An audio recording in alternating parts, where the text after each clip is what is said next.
Thank you so much for taking the time to speak with us, Nuno Espirito Santo, head coach of Nottingham Forest. I've got to start, Nuno, by talking a little bit about the tough situation that Forest find itself in at the moment with the points deduction, the VAR situation. How are you galvanizing the team within the dressing room?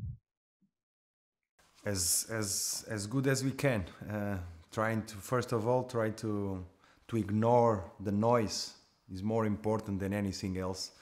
Try to get away and put ourselves inside a bubble that keep us focused for the task ahead of us, because this is the only thing that we can control.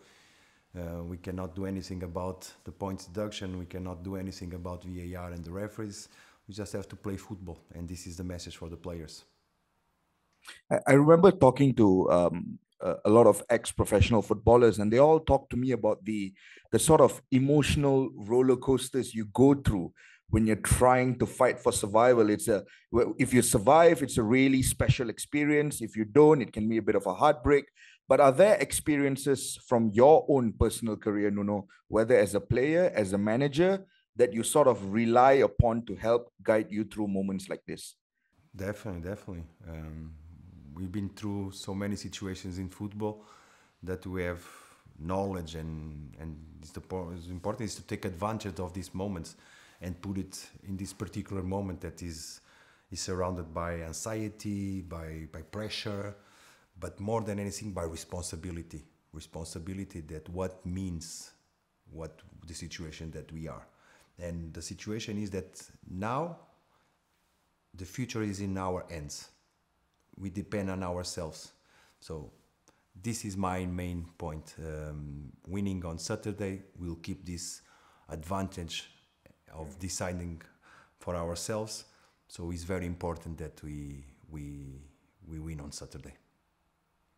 No, you've had a tremendous amount of experience coaching within the Premier League, and based off your experience, would you say that the current version of the Premier League is probably the most competitive and toughest we've ever seen? It's hard to compare.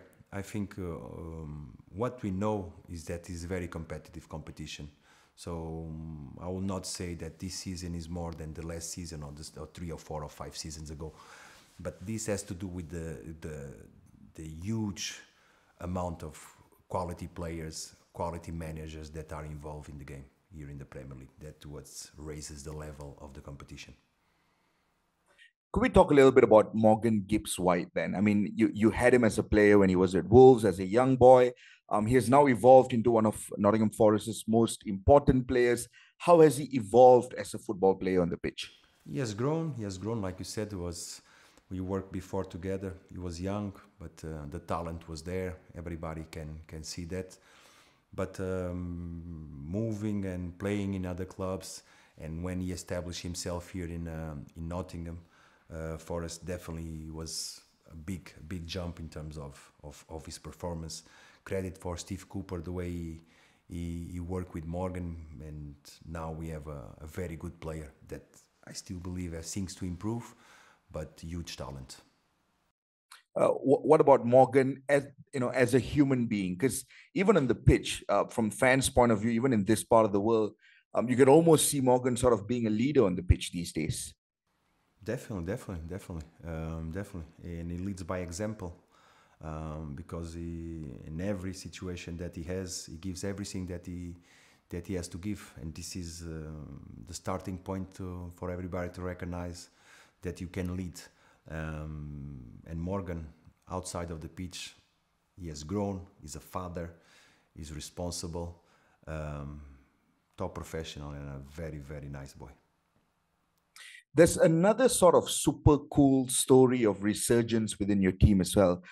Callum HudsonOdoi. Tell us a little bit about him, because it's genuinely, as a fan from this part of the world, it's genuinely so nice to see him enjoy his football again on the pitch. Yes, like you said, I think Callum, enormous talent, enormous talent. Um, he had the chance. One of the big arguments that I will say that allowed Callum to improve his level of performance was the ability of playing game after game, game after game, game after game. This is what I think really impact on Callum. knowing that he has our confidence as coaches. He just have to go and enjoy his football. Still aspects to improve, but like you said and well said, it's a pleasure to work with Callum, and it's an honor to try and help him develop all the talent that we all recognize that he has. It's really fascinating that you say that about the playing week in week out, because just last game I was watching him against Manchester City, and besides just Callum, it was also really nice to see the sort of partnership and understanding he has built with Ola Aina at the back. Could you tell us a little bit about how those two are working together? Yeah, because football is based on complicities, complicities is right. He's on the sides now. It's on the left wing, and they are combining really well. I think there was a moment also with Nuno Tavares that he combined well with Harry Toffolo, but Ola being a right-footed. For example, if you wish, being a right-footed, he steps inside, he comes inside, and he can combine not only on the wing and gives the width to Callum. So they are working well. But like I always say, many things that to improve on. I think Callum has aspects that he can develop on his game. I love that you're constantly stressing on the room for improvement, because I'll tell you, Nuno, in this part of the world, in Southeast Asia, one of the things that makes Nottingham Forest such a fun team to watch is the fact that you guys have got a collection of players that are trying to redeem themselves. Taiwo Awoniyi was once let go from Liverpool. HudsonOdoi was sold by Chelsea. Ilanga was sold by United. And they're all sometimes, when you see them play, you sort of see a bit of a fire in them to sort of prove themselves at the highest level. Do you see that on a daily basis working with them? No. What I see is that they are giving everything that they have because of Nottingham Forest. Not as an individuals, but work for the team. Well, perfectly answered. I'm pretty sure they're working for the team as well. Just one final question, Nuno. Going back to the earlier question that I asked, it's crunch time between now and end of the season, and it's there's a lot of expectations from fans. There's a lot of hope amongst the fans as well. If you could say or send a message to raise the sort of confidence levels amongst the fans, what would you tell them? That is in our hands. We have the power to decide our own future because it's in our hands. So let's make it possible by actions, not only by words, by actions. What is more important is that we play. Speaking, it's one thing. Let's play. Well, thank you so much, Nuno, for taking the time to speak with us here on Astro Super Sports Malaysia. We wish you all the best of luck. Cheers. Thank you.